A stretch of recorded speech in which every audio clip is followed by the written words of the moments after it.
الهوى رياح السموم وكف الغيوم تنادي ألا من جلا من البهو هبت رياح هباء فطار القصيد يحاكي الهوى رياح السموم إن الحمد لله والصلاة والسلام على رسول الله أما بعد এই পর্বে আমরা পৃথিবীর বুকে মানবজাতির শেষ দৃশ্য তুলে ধরব ইনশাআল্লাহ। প্রিয় ভাই ও বোন, মানবজাতির এই চরম অধঃপতনের দিনগুলোতে পাপাচার ও অনাচারের আধার ক্রমশ ঘনীভূত হতে থাকবে।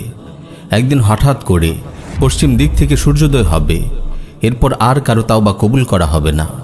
রাসূল সাল্লাল্লাহু আলাইহি ওয়াসাল্লাম ইরশাদ করেন, লা তাকুমুস সাআহ হাত্তা তাতলুআ আশ-শামসু মিন মাগরিবিহা ফাইযা রাআহা আন-নাসু আমানা মান আলাইহা ফাযাকা হিন লা ইয়ানফাউ নাফসান ঈমানুহা লাম তাকুন আমানাত মিন ক্বাবল। ততক্ষণ পর্যন্ত কিয়ামত সংঘটিত হবে না যতক্ষণ না পশ্চিম দিক থেকে সূর্যোদয় ঘটে। এই দৃশ্য দেখে পৃথিবীর সব মানুষ ঈমান নিয়ে আসবে, কিন্তু সেটি এমন সময় হবে যখন ইতিপূর্বে ঈমান আনেনি এমন ব্যক্তির ঈমান কোনো কাজে আসবে না। পশ্চিম দিক থেকে সূর্যোদয় হতে দেখে মানুষ হতবিহ্বল হয়ে পড়বে। আসন্ন কিয়ামতের শঙ্কায় তাদের বুক কেঁপে উঠবে।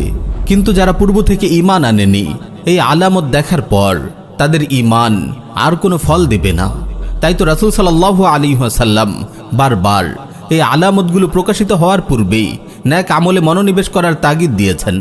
এই সময়গুলোতে আরও একটি উল্লেখযোগ্য বড় আলামত দাব্বাতুল আরদের আবির্ভাব ঘটবে। সাহিহ মুসলিম, সুনানু আবি দাউদ ও সুনানু ইবনে মাজাহ এসেছে। আব্দুল্লাহ বিন আমর রাদিয়াল্লাহু আনহুমা বলেন, আমি রাসূল সাল্লাল্লাহু আলাইহি ওয়াসাল্লাম থেকে একটি হাদিস শিখেছি যা আমি কখনো ভুলিনি। আমি রাসূল সাল্লাল্লাহু আলাইহি ওয়াসাল্লামকে বলতে শুনেছি, ইন্না আউওয়ালাল আয়াতি খুরুজান তুলুউশ শামসি মিন মাগরিবিহা ওয়া খুরুজুদ দাব্বাতি আলান নাসি দুহা ওয়া আইয়ুহুমা মা কানাত ক্বাবলা সাহিবাতিহা ফাল উখরা আলা ইসরিহা কারীবান। সর্বপ্রথম যে আলামতটি প্রকাশ পাবে তা হলো পশ্চিম দিক থেকে সূর্যোদয় এবং পূর্বাহ্নের প্রথম প্রহরে মানুষের মাঝে দাব্বাতুল আরদ বের হওয়া। এই দুটির যে কোনো একটি আগে এবং অপরটি তার পরপরই প্রকাশিত হবে। সাহাবী আব্দুল্লাহ বিন আমর রাদিয়াল্লাহু আনহু বলেন, আমার মনে হয় পশ্চিম দিক থেকে সূর্যোদয়ের আলামতটি আগে প্রকাশিত হবে।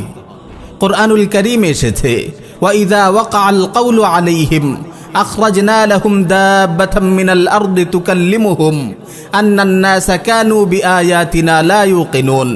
যখন ঘোষিত শাস্তি তাদের নিকটে আসবে, তখন আমি তাদের জন্য ভূমি থেকে একটি প্রাণী বের করব যেটি তাদের সঙ্গে কথা বলবে, এজন্য যে মানুষ আমার নিদর্শনসমূহ দৃঢ়ভাবে বিশ্বাস করত না। দাব্বাতুল আরদ অদ্ভুত একটি প্রাণী যেটি ভূপৃষ্ঠ থেকে বের হবে এবং মানুষের সঙ্গে কথা বলবে।